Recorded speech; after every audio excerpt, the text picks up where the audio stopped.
You're watching KHQA Overtime with Chris Dewar. Brought to you by Con Communications. Well, weekend greetings, everybody. You have indeed entered overtime, where what we are is a local sportscast with a giant case of gigantism. 30 minutes of extended highlights and goodies. It is the nature of the March Madness beast, yet still, it's a little jarring just how quickly the pool of state championship hopefuls is dwindling around here these days. The Iowa high school basketball season officially ended for us last night.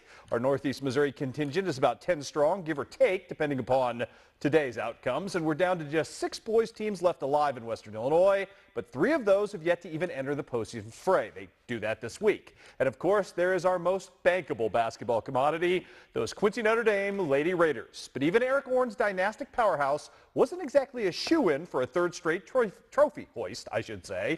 The bump to 3A this season has made the road to Redbird a little bit thornier. No greater evidence than that. Than this, Quincy Notre Dame's sectional title opponent is a legitimate title contender in its own right today, third-ranked Champaign Centennial, a team whose only home loss this year came to, you guessed it, Quincy Notre Dame way back in mid-December by just a 4-point decision. Round 2, you asked? Well, it was fun today, but certainly of a different tempo and a different tenor.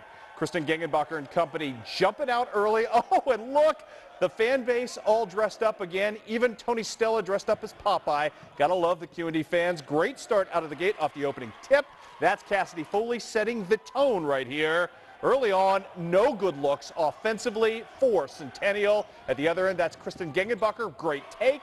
She goes length of the floor and gets the bucket to fall right there.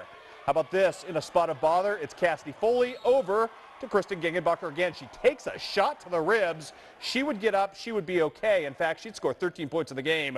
She was really good. The damage, though, being done early to Centennial. This time, Cassidy Foley. She hits the brakes, finds Cassidy Gengenbacher. It's a 10-0 QND run right out of the gate. And that pass getting applauded by the parents as well. It should have. More to come right here. Cassidy Gengenbacher hooking up with Mary Beth Hugenberg. Then it's Cassidy Foley hooking up with Mary Beth Hugenberg, who got her team off to an even bigger start. By the time Cassidy Gengenbacher is going to hit this jump shot, or actually I should say this take right here off the beautiful backdoor cut, and then the take right here, it's a 21-6 QND lead. Again, this is coming against the number 3 team in the state. Meanwhile, at the end of the second quarter, Centennial goes on a 7-0 run, but at the other end, Quincy Notre Dame going to answer it right back. This was maybe the most critical juncture of the game. Jordan Furrick's out in foul trouble. Here comes Cassidy Gengenbacher. She's going coast to coast. Great take for her. The kids in the leisure suits all fired up, as well they should. QND fan base goes all out in this one. Another great take right here by Erica Obert. Big lead at the half, and Quincy Notre Dame's just going to keep extending it. How about Winter Storm Quinna Keating with the finish right there. All about QND today as they jump out to the sizable lead. No 4-point win this time.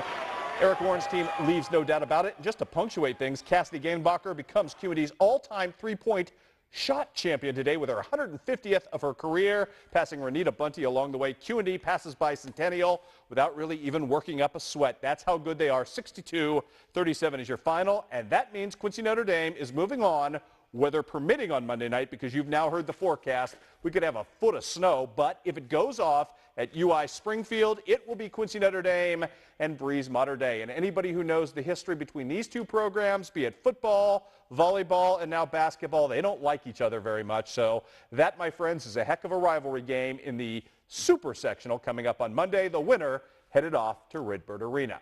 Now, jumping to the Missouri side of the ledger, where this would be a day of district title resolution and perhaps revenge for the South Shelby Cardinals. Philip Dunkel's team was a far cry from what they are now back on December 11th. That was the night the Cardinals dropped a 15-point decision to the Canton Tigers. Thanks to strong play down the stretch, including a Clarence Canton Conference championship, their second in a row, South Shelby now finds itself in the position to try and get things back right tonight in Louisiana. Let us take you to those highlights tonight. Canton, though, would have a say in it, and Canton trying to stop Wyatt Proper and company in this one. And speaking of Mr. Proper, he's going to get his team on the board first with a 2 on the down low. And then the other big fella, Andre McClure, off the beautiful pass, would score off his own miss right there. Beautiful take as well. But Canton kind of has South Shelby's number in this game. Brandon Bearhorse gets Canton going, and once they get going, boy, they're tough to stop. Other end, though, Cabe Simpson going to answer for the Cardinals in this one. Nobody's going to stop him. Unabated to the hole, and that's a beautiful lay-in at that point. But here come the Canton Tigers. Final seconds of the first quarter. David McReynolds, one of our favorites, with a lay-in to give Canton a 14-12 lead after the first 8 minutes. After that, more to come right here. Feed from Tyler Neiman. Brandon Bearhorse, the cleaner, gets it all cleaned up. That's a bucket, a Band-Aid, and a three-point play. How about another strong take at the other end from Wyatt Proper, trying desperately to keep his team alive. The Tigers, they'll build a lead in the second quarter that they're not going to relinquish. Tyler Neiman to Austin Hoeing. Boy, when Canton gets it running, they are just pretty and fun to watch, and they were every bit of that today in beating up on South Shelby for the second time this season. And again, it's a 15-point margin, 63-48. So the first one was no fluke, and Canton is moving on. They are maybe as good a 2A team as there is, and eyeing a showdown with Salisbury. But first for them, they've got to get through a trip to Highland coming up. That on Wednesday night against Cairo, the team that eliminated Canton last year. And that means a showdown with the All-Stater, Mr. Roberts, yet again. That kid's a good one. Cairo gets the win today over Schuyler County, 67-49. Again, that game set for Wednesday night in Ewing. We've got more boys action for you, and this may take a while. Tonight's Highland-Clark County showdown for the district title. District 7 title was a dandy tonight. Red Hot Clark County trying to slow down Red Hot Brandon Davey. Early on, first play of the game, what a great haymaker to land for Highland right off the bat. The alley and the oop. It would be Brandon Davey providing the alley. Derek Smith throwing down the oop at that point. That's a haymaker. Javen Ray going to answer right back, though. Clark County showing no give in this game. Great take for him on the pull-up. Chris Sparks, though, playing some defense. He had 2 of these in the first quarter. The larceny and the layup right here for him. Pretty stuff to avoid the defense at the other end. Kyle Kovar going to answer. He had 25 points in the night. The big fella getting it done right there. Here comes Derek Smith, though, at the other end, giving Highland its last lead of the first quarter and of the first half with a pretty spinorama move at that point. It would be Clark County taking over. Chase Bevins from the outside, requited. Good for him.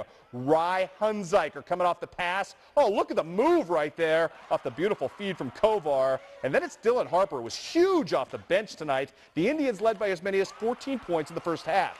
Still, Highland would find some traction. Again, it's Derek Smith with the great take.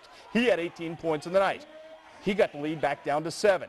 Chase Bevins going to answer right back, and Clark County would take the lead into the half. Second half, Clark County would grow that lead again, and again it grows to double digits, this time to as many as 13 points on the Luke Ross take. But before you thought Highland was over, here come the Cougars. Great flourish. Austin Richmiller sets it up immediately following this play. Quicker than I could get my camera back up, Brandon Davey hit a three-pointer, and all of a sudden a 7-point swing. Trying to answer it. Tommy Dever at the other end takes it, but you know what? Highland would just keep coming again. Austin Richmiller with a take right here. Beautiful stuff from the big fella. He's a Kings fan. Going to get some highlights shown right there. More to come off the steal, the transition, and the push ahead. Derek Smith with the finish. Then it's Wes Cramsey decisive. All of a sudden, after that Smith bucket, it would be Highland with their first lead since the early going, and it's a lead they're not going to give up in this one. Wes Cramsey with a beautiful finish.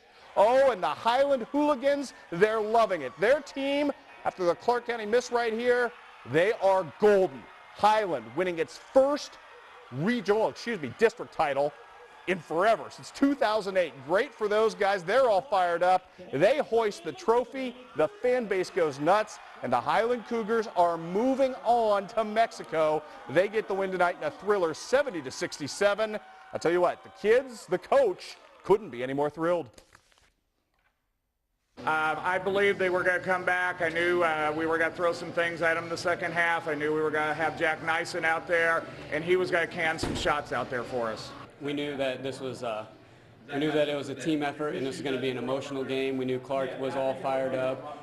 We knew they'd have a lot of heart going into it, so we just fought back and chipped away little by little. It feels amazing, you know, to just work hard all year and then to come out and have a game like we did, our team, and then get the win. It just feels amazing. It means a lot to me, honestly.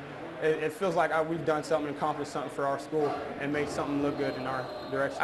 This is the first championship for these seniors. They haven't had one since 2008. They really worked hard the last week or two to get to this point.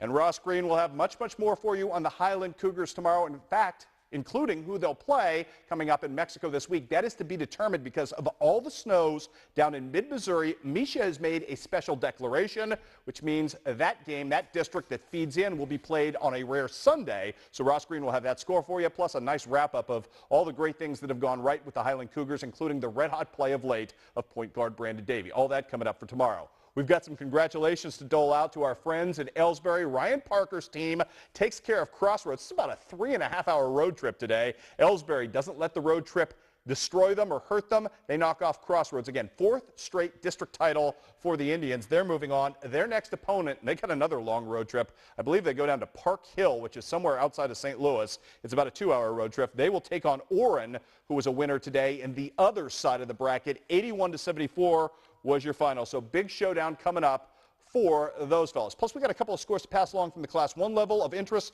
to our friends in Marion County. On the boys' side, we now know who the Mustangs will play on Tuesday in Sturgeon. Again, weather permitting in this one. They will play Glasgow, who was an upset 1-point winner in overtime today over Community R6. Community R6, many of you may remember, a team that beat Marion County earlier this season and did it rather handily. So Glasgow looks to be the real deal. Meanwhile, on the girls' side, it'll be Chamois from the Jeff City area taking on the Marion County girls. That game again on Tuesday in Sturgeon. And again, all of that is weather permitting. That's the unfortunate circumstance of winter basketball.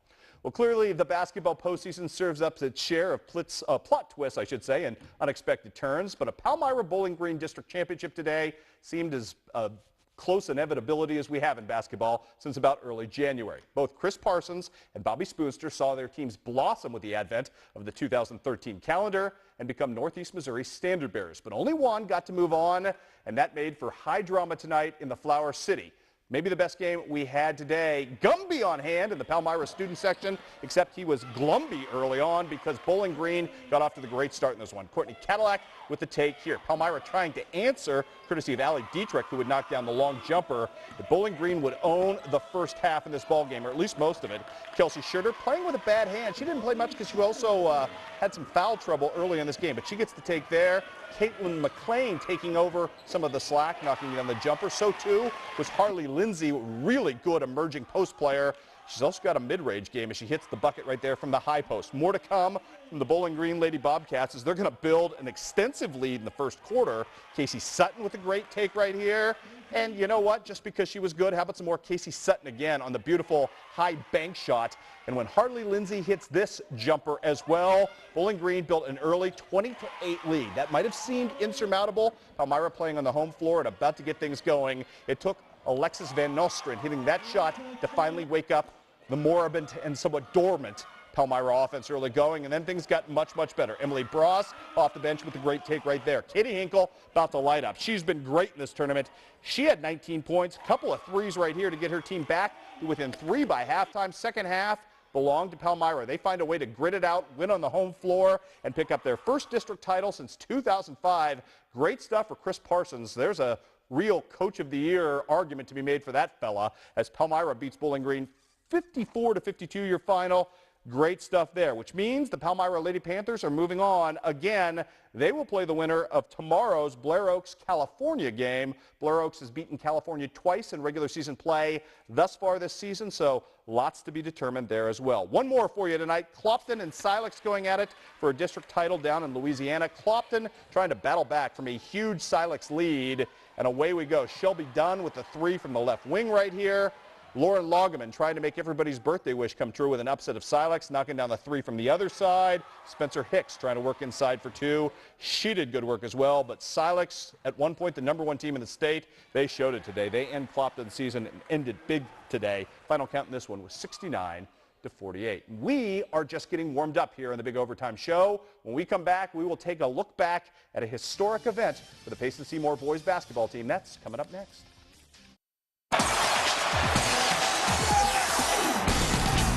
You're watching KHQA Overtime with Chris Dewar. Brought to you by Con Communications. And welcome back to Overtime, everybody. It was a drought that lasted 2 decades long. But last night, the Payson Seymour Indians finally hoisted regional championship gold. A watershed moment for the program, but one that was celebrated quickly because, as Ross Green details, the Indians still have a much more aggressive agenda of which to attend.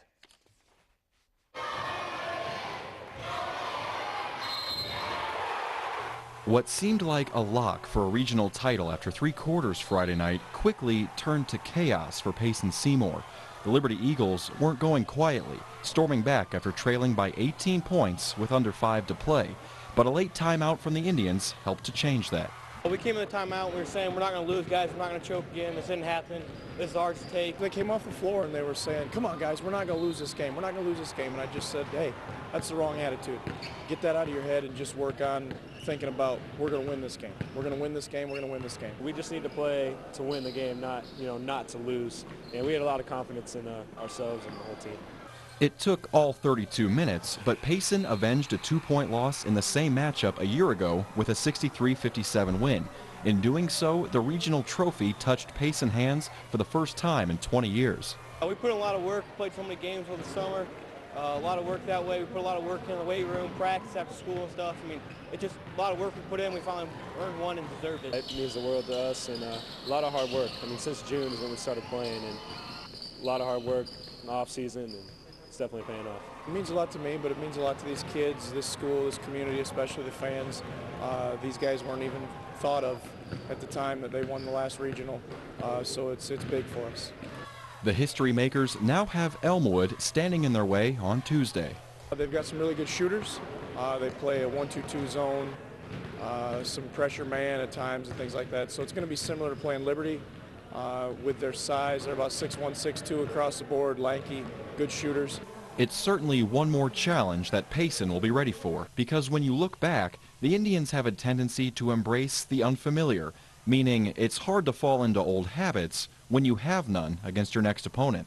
The good thing is we seem to play better against teams we know nothing about than the teams that we play 4 or 5 times a year. I think it's kind of like a summer game, and we were very successful in the summer because we didn't know our opponent and they didn't know us. And I guess we'll see how we do. All I know is that we got to close out games better.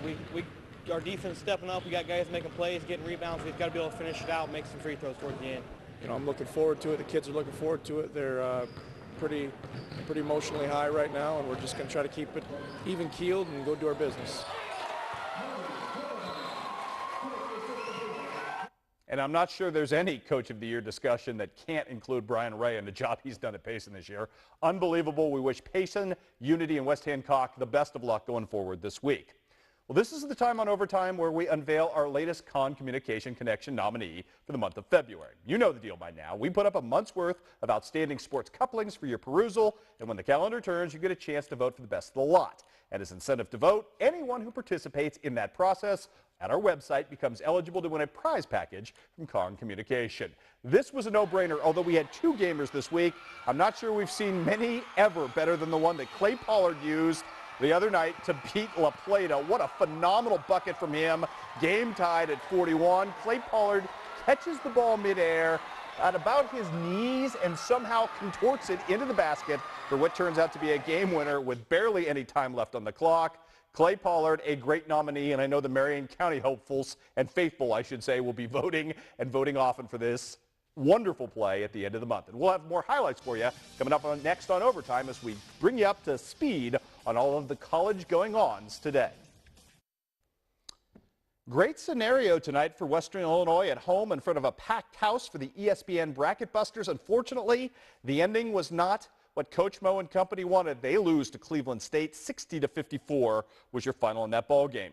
Much better day for Quincy University as the Hawks end up beating Maryville, a team that's an outstanding three-point shooting team, a team with 20 wins. Quincy University plays maybe its best perimeter defense of the entire season and wins a tough one on the road today, 49-46. And in so doing, the Hawks guarantee themselves a place in the GLVC tournament. Also on the men's docket today, we mentioned earlier, Western Illinois ends up losing to Cleveland State. We'll move on to Culver Stockton, number 25 and 20 in the nation today. Great road win for number 25. The Wildcats get it done today, 101-92. Marshawn Norris with 24 points in that game as Houdini pulls off maybe his best point guard effort of the season in a big victory for the Wildcats on the road. And in double overtime today, John Wood finds a way to get past Lincoln, 72-71. It was senior day today at Hannibal LaGrange with the Trojans hosting Mo Baptist. Jason Durst's team is trying to make it a good senior day. They were down 10 in the second half when Jurgen Lico comes free right here, and all of a sudden we're going to get a nice run